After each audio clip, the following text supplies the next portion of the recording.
તો અત્યારે હવે વાગી ગયા છે 6 કે 6:15 જેવો ટાઈમ અને સાંજની રસોઈમાં આપણે આટલી બધી તૈયારી કરી છે પ્રિપેરેશન.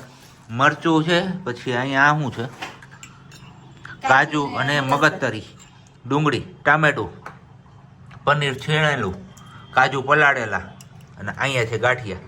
તો એકદમ નવી અને યુનિક સ્ટાઇલમાં બનશે કાજુ ગાંઠિયાનું શાક. જે જનરલી તમે બધા યુટ્યુબ પર સર્ચ કરશો ને તો જે એક આપણી જે કાઠિયાવાડી દેશી પદ્ધતિ છે ને એ જ પદ્ધતિથી તમને આ શાક જોવા મળશે. પણ આ રેસીપીમાં આપણે કંઈક અલગ કરશું, કંઈક નવું કરશું. અને કીધું કે મેન ચેનલ ઉપર આ વિડીયો લઈને જવો છે આપણે તો કંઈક અલગ જ કરીએ અને હટકે કરીએ. કેમ? યસ, કાઠિયાવાડી સ્ટાઈલ તો આપણે બનાવતા જ હોઈએ. કાજુ ગાંઠિયા થોડુંક અલગ ટ્રાય કરીએ. બરાબર, મેં ગ્રેવી કરી છે. આ છે ચવાણું ને સિંગ બંનેનું મિક્સ, ટામેટાની ગ્રેવી, ડુંગળીની ગ્રેવી, આદુ મરચું લસણ, કાજુ અને મગજતરીના બીની ગ્રેવી, પનીર ને કાજુ પલાળેલા. આ બે તો તમને બતાવ્યા હતા ધોલે. મલાઈ, ખડા મસાલામાં સૂકું મરચું, તમાલપત્ર, તજ લવિંગ ને બાદિયા, કિચન કિંગ મસાલો ને ગાંઠિયા. અને ઓલું કાજુ ગાંઠિયાનો મસાલો એ નથી નાખો. નથી નાખો? નો. કેમ? તો મગાવ્યો શું કામ? એ જોયા પછી એવી ઈચ્છા થઈ કે આ કાઠિયાવાડી સ્ટાઈલમાં છે ને આપણે ઈ સ્ટાઈલમાં કરતા નથી. ઓકે.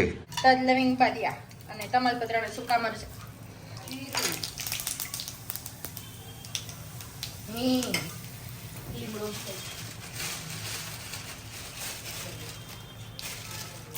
લીમડા, લસણ,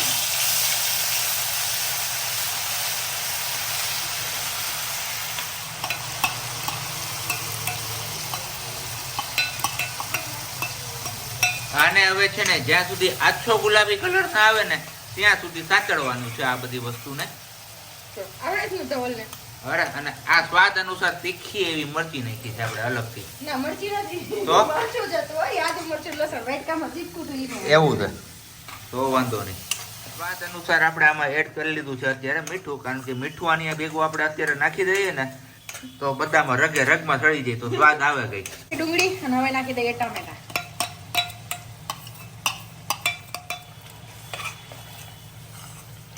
હવે આમને આપણે પાકવા દઈએ થોડીક વાર. ધાણા જીરું 2 વસ્તુ નાખી, હમણાં લાલ મરચું નાખું 3 વસ્તુ નાખી દઉં. ઓકે. લાલ મરચુંમાં મરચું તીખાસ વાળું નાખ્યું હોય તો લાલ મરચું ઓછું નાખવાનું. મારું મરચું કશ્મીરી છે એટલે માટે મેં પેલું નાખ્યું છે. પરપોટા થવા માંડ્યા. પાણી નાખ થોડું. પણ ગ્રેવી ને પાકવા તો દેવી કે પાણી જ નાખવું મારે ડાયરેક્ટલી? પાણી ઉમેરાનું ખરું. અને પેસ્ટની હારે જ આપણે થોડુંક એડ કરી દીધું છે, ગ્લાસ એક જેટલું પાણી. કારણ કે ગ્રેવી થોડીક આછી રહે ને, હજી આછી કરવી, કારણ કે હજી આ બધું આવશે ને એટલે પી જશે, એટલે પાછું ઘટ થઈ જશે. હજી પાણી એડ કરવું જ પડશે આમ બી, કેમ કે હજી કાજુ મગજતરી વાળી પેસ્ટ નાખી છે ને એ પણ ખાટી કરશે. એવું છે. એટલા માટે કિચન કિંગ મસાલો. હા, અને હવે જશે કસૂરી. કસ્તુરી જાય કે કસ્માત. કસૂરી મેથી નાખીને એટલે આખો ટેસ્ટ ઓર અલગ થઈ જાય એનો. યસ, જોરદાર જમાવટ આવી જાય એવું પકડે. કેમ? તમારે જમાવટ લેવી જ છે, બસ થોડું થઈ ગયું ગમે એમ કરી. હવે નાખી દે ચવાણું અને સિંગવાળો ભૂકો. એડ કરવા માટે શુગર.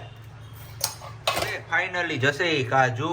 કેમ કે એમને થોડી વાર મસાલામાં ચોળવવા પડશે. ચોળવવા પડશે. એટલે ઓલરેડી આપણે પલાળીને તો રાખ્યા છે એટલે પોચા તો પડી ગયા પણ હવે આના ઉપર ગરમ થશે ને એટલે ઓર સોફ્ટ થઈ જશે. સોફ્ટ થશે ને, થોડોક મસાલાનો ટેસ્ટ પણ અંદર બેસી જાય એટલા માટે. પછી લાસ્ટમાં આપણે એડ કરીશું પનીર અને આ બે વસ્તુ, મલાઈ અને બટર. તો ચલો હવે આને થોડીક વાર આપણે ચોળવીએ. તેલ મસ્ત મજાનું આપણું છૂટું પડી ગયું છે શાકમાં બધું. અને હવે એડ કરી દઈએ પનીર અને લોહી બદલવું પડે. ને બીજી બાજુ બને છે ગરમા ગરમ ફુલકા રોટી.